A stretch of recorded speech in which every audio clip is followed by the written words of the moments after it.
Competition academy के YouTube portal पे आपका स्वागत है। आइए शुरू करते हैं आज की ये महत्वपूर्ण सीरीज। आज 13वीं सीरीज है। हिंदी भाषा का विकास पर आधारित प्रश्न। आप लोगों को 20 प्रश्न प्रतिदिन मिल रहे हैं। आज की जो ये सीरीज है वो हिंदी भाषा का उद्गम और विकास, जो उदय नारायण तिवारी जी की किताब है, उसी पर आधारित सारे प्रश्न आपको मिलेंगे। वैसे आपने देखा होगा हायर यूपीएचएससी की बात करें तो एक बार शायद 2014 में ये प्रश्न भी पूछा गया था कि हिंदी भाषा का उद्गम और विकास किसकी रचना है। तो ऐसे बहुत सारे प्रश्न आप लोगों को मिलते ही रहते हैं।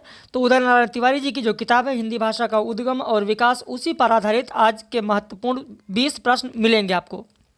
आप कहाँ कैसे तैयारी कर रहे हैं, किसी भी चैनल से जुड़े हैं, किसी के यहाँ क्लासेस कर रहे हैं या सेल्फ स्टडी कर रहे हैं, आप करिए। लेकिन ये जो 20 प्रश्न आपको दिए जा रहे हैं, इसे देखकर आप अपनी तैयारी का मूल्यांकन अवश्य किया कीजिए, क्योंकि किसी गाइड से हमारे यहाँ नहीं कराया जाता है। ऑथेंटिक जो किताबें हैं, उन ऑथेंटिक किताबों से ही आप लोगों को प्रश्न दिए जाते हैं, लेक्चर दिया जाता है, और उसी पर आधारित आप देखेंगे कि सारी तैयारी हमारे यहाँ, सारी प्रिपरेशन उसी आधार पर होती है। जैसे मैंने कल आप लोगों को बताया था कि हिंदी भाषा का संक्षिप्त इतिहास भोलानाथ तिवारी, हिंदी भाषा का उद्गम और विकास जैसे आज यहाँ देख रहे हैं उदय नारायण तिवारी, हिंदी भाषा और साहित्य श्याम सुंदर दास, हिंदी भाषा का इतिहास धीरेन्द्र वर्मा, हिंदी भाषा व्याकरण कांता प्रसाद गुरु, हिंदी भाषा हरदेव बाहरी, हिंदी भाषा और उसके साहित्य का विकास हरिओद।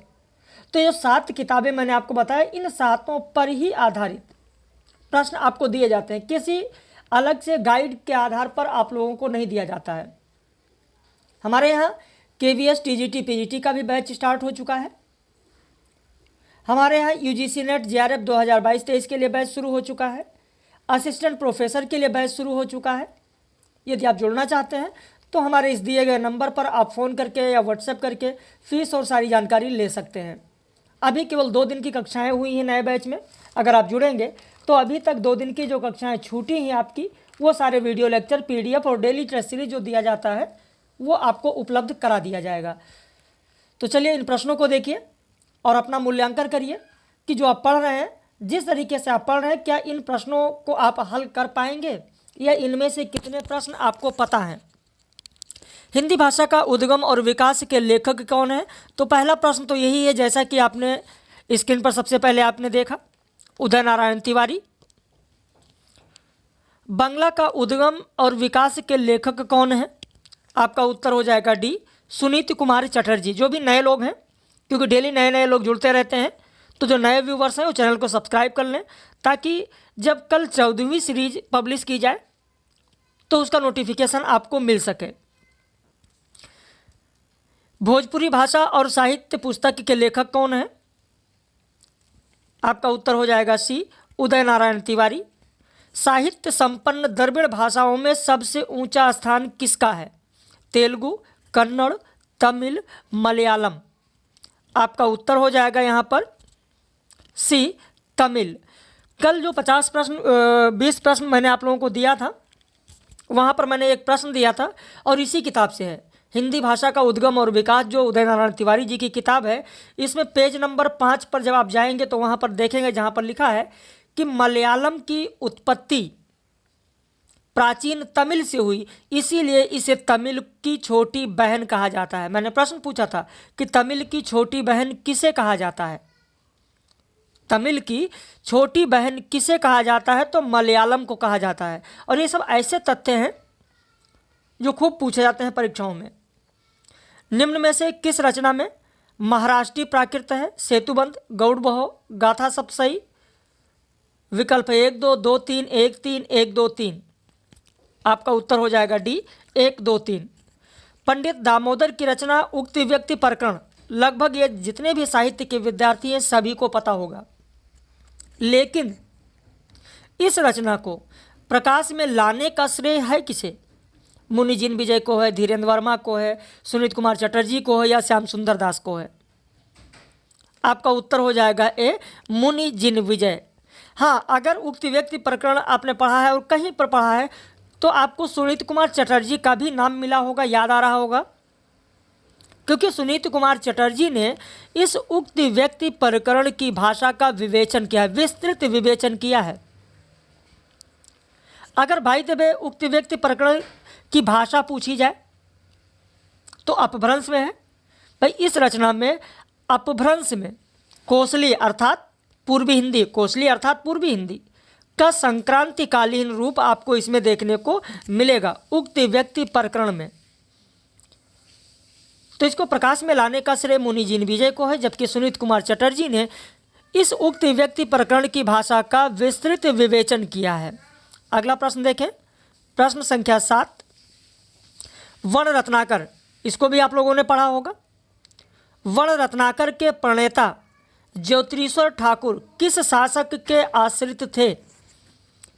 अब आप कहेंगे सर वर्ण रत्नाकर तो मुझे पता है, इसकी भाषा भी पता है, इसका विषय वस्तु भी पता है, इसके रचनाकार ज्योतिरीश्वर ठाकुर हैं यह भी पता है, लेकिन यह तो मैंने कभी नहीं पढ़ा कि किस शासक के आश्रित थे।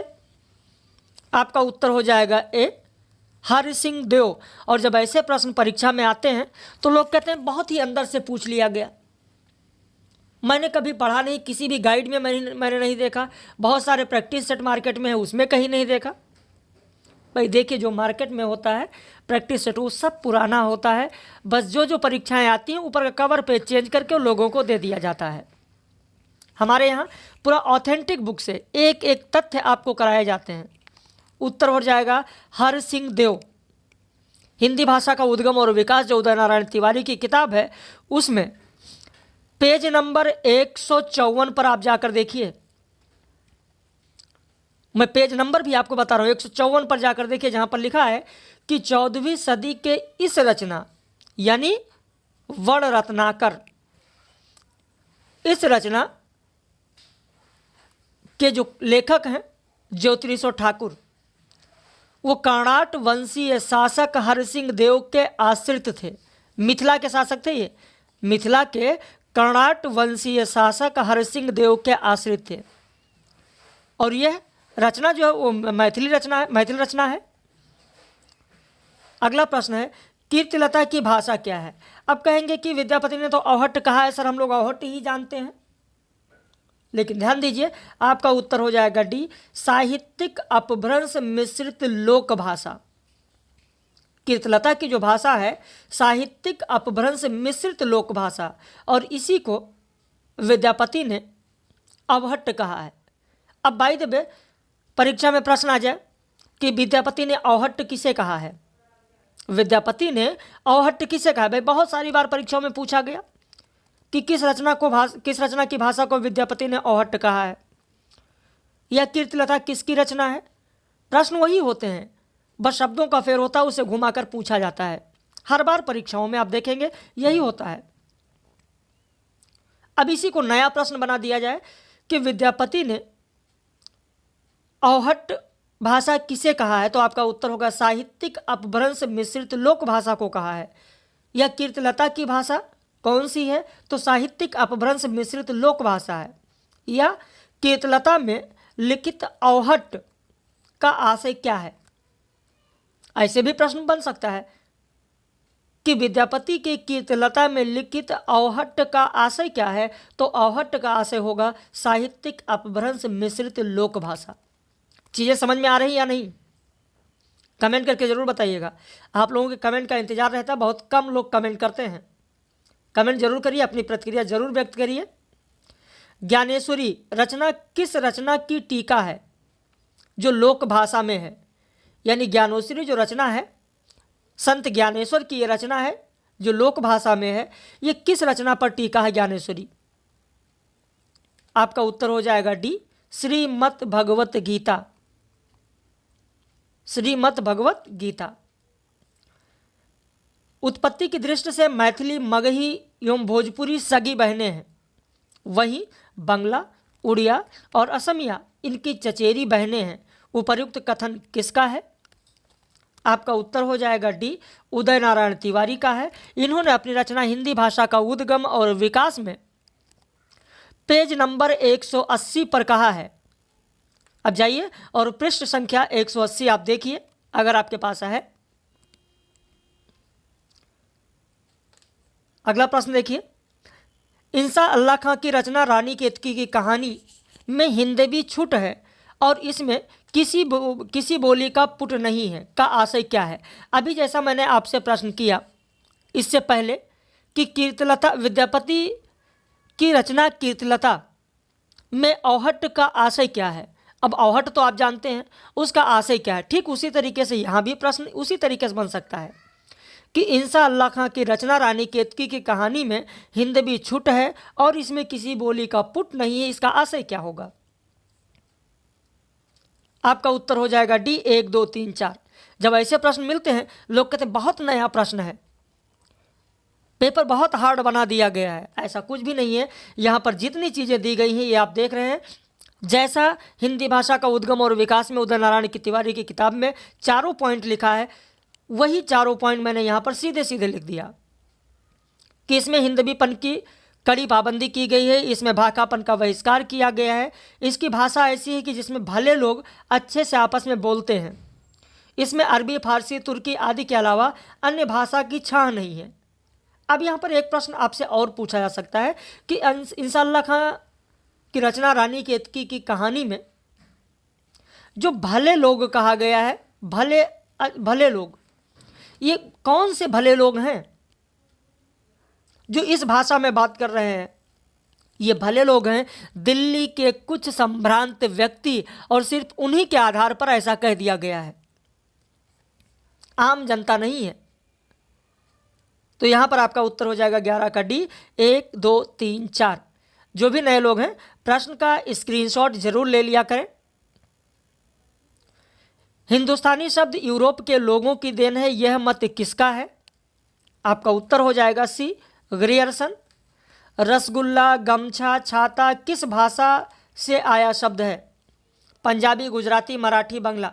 अब आप कहेंगे सर मैंने अभी तक तो पढ़ा है पुर्तगाली शब्द पूछा जाता है, फ्रांसीसी शब्द पूछा जाता है, अंग्रेजी शब्द पूछा जाता है, अरबी पूछा जाता है, फारसी पूछा जाता है। आपने तो यहाँ तो पंजाबी, गुजराती, मराठी, बांग्ला पूछ लिया। भाई देखिए हमेशा उसी तरीके के प्रश्न नहीं आते हैं, नया नया बदलाव होता रहता है। आपका उत्तर हो जाएगा डी बांग्ला। बांग्ला भाषा से आया शब्द है, रसगुल्ला है, गमछा है, छाता है। और ये मैं नहीं कह रहा हूँ, हिंदी भाषा का उद्गम और विकास की किताब में, उदय नारायण तिवारी की किताब में आप जाकर पढ़ सकते हैं, पृष्ठ संख्या 217। मैं आपको स्रोत सहित बता रहा हूँ और शायद ही जिस तरीके से आप यहाँ देख रहे हैं ऐसा और आपको कहीं मिले।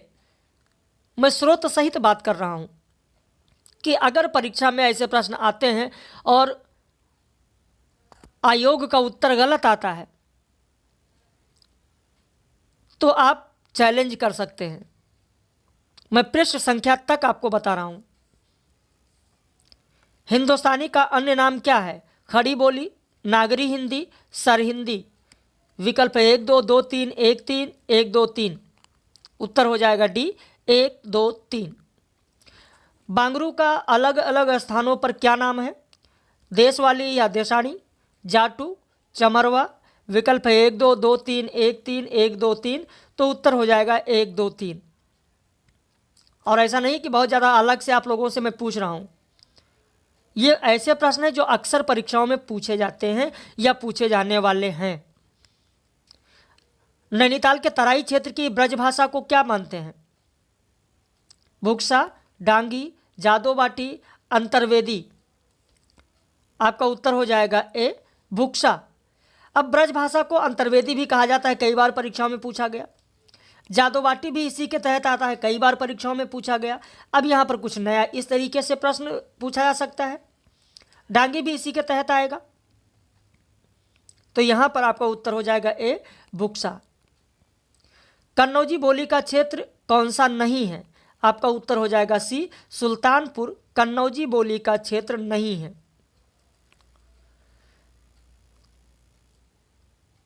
जो भी नए लोग हैं मैं बार बार इस चीज़ को कह रहा हूं, ध्यान दें कि कॉपी पेन लेकर बैठा करें। जो इसमें विकल्प गलत हैं उसको जो सही करा रहे हैं, बता रहे हैं कि किसका है, कौन सा है, उसे ज़रूर लिखते चलें।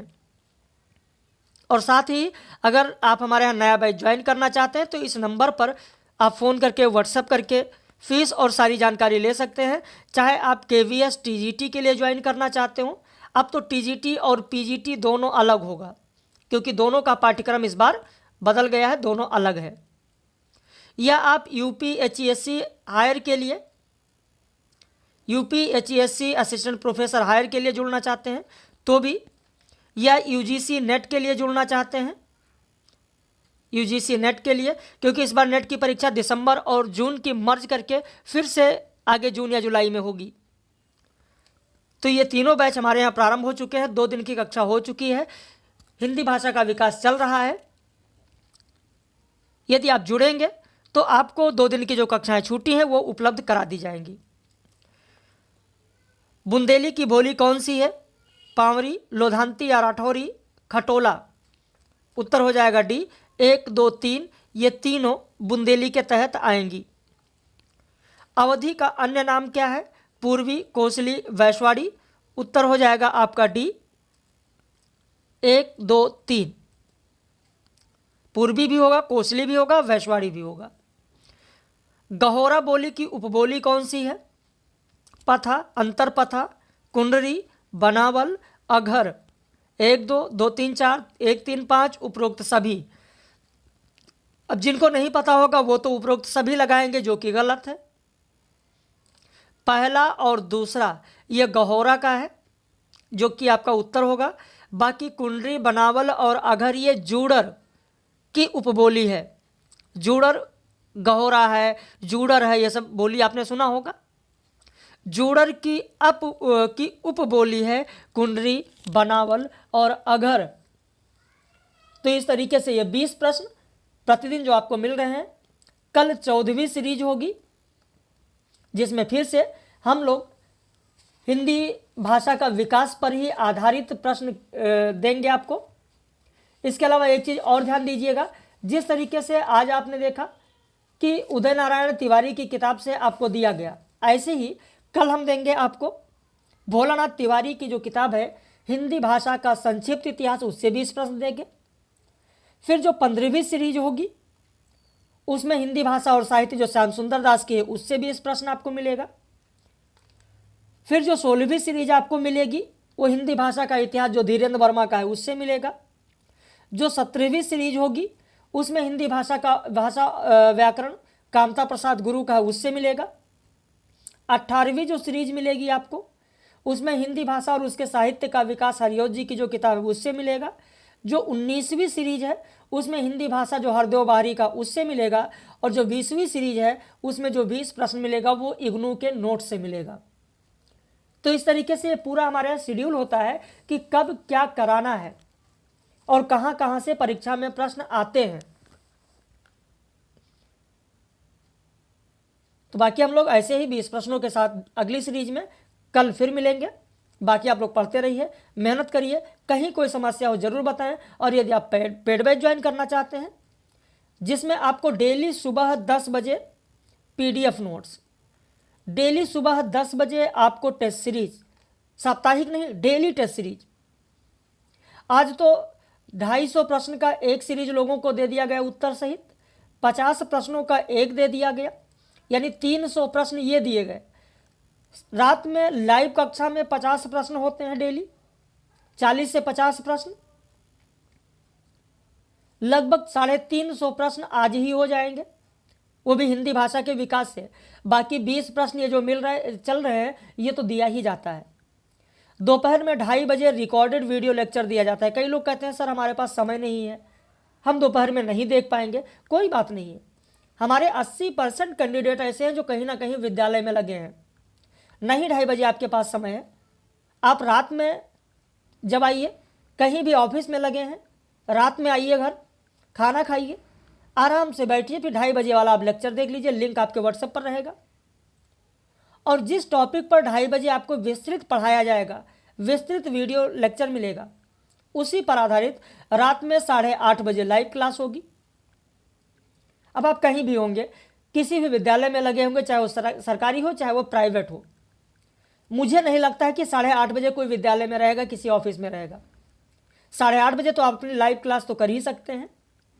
भाई देखिए, अगर सफल होना है, आपको अपने लक्ष्य को प्राप्त करना है, आपने ये निर्धारित कर लिया है कि मुझे लक्ष्य प्राप्त करना है, तो मेहनत तो करनी होगी। भाई ऐसा कोई जादू नहीं है कि आपको सिखा दिया गया और आपका बस हो गया। जो लोग ये कहते हैं समय नहीं है, उनके लिए बता रहे हैं, मेहनत तो करनी पड़ेगी। भाई डेली आप 3 घंटे तो समय दे ही सकते हैं। एक टेस्ट सीरीज हल करना है, 8:30 बजे रात में आप खा पी के लेटिए, आराम से लाइव क्लास कर लीजिए और उसके बाद डिस्क्रिप्टिव जो वीडियो लेक्चर है उसे सुन लीजिए। 3 घंटे समय दीजिए।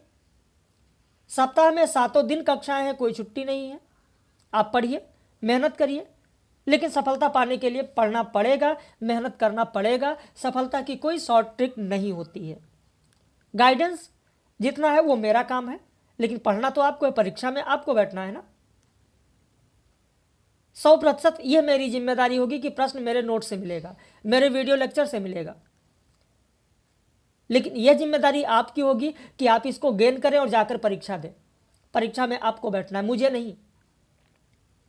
मेरी जितनी जिम्मेदारी है मैं उसका निर्वाह पूरी तरीके से करता हूं और करता रहूंगा। जो आपकी जिम्मेदारी है वो आपको करना है, तभी आप आगे बढ़ सकते हैं, तभी आप अपने लक्ष्य को प्राप्त कर सकते हैं।